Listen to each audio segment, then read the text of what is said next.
Ng araw guys, ito ang ulam ngayon, bangos. Hindi ko na pinakaliskisan sa palengke at gawa ng napakadaming tao. Pag-araw ng Sabado. Tsaka less 15 pesos ang kaliskis.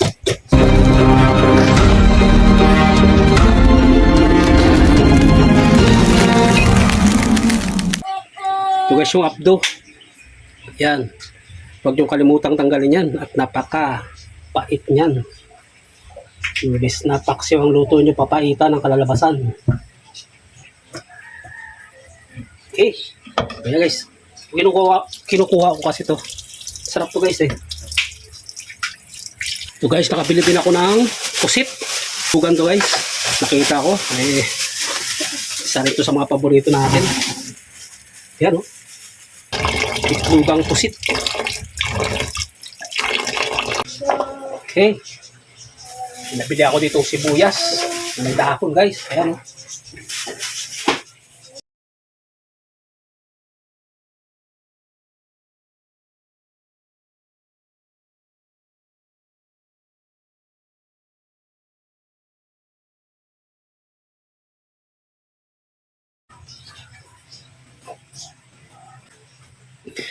Ayan guys, marami rin itong bawang.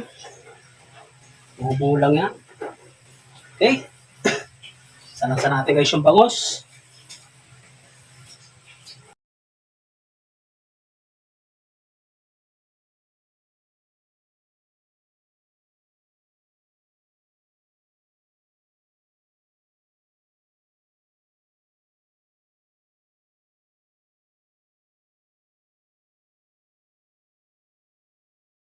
Ang palasa.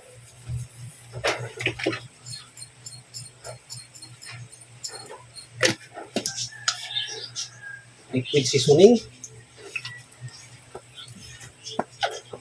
Tapos na. Okay. Guys, ng bahagyang suka.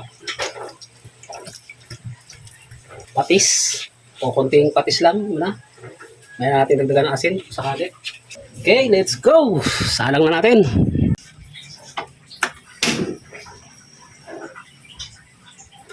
Hinihin ako na yan. Natin tatakpan yan. Yes, check natin. Ayan na.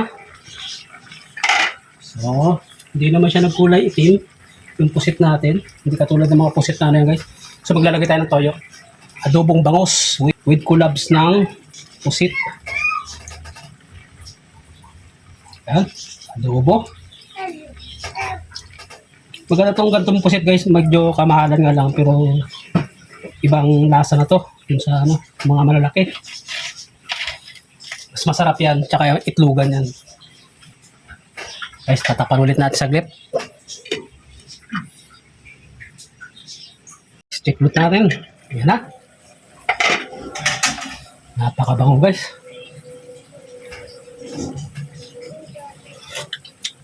Oh, sarap.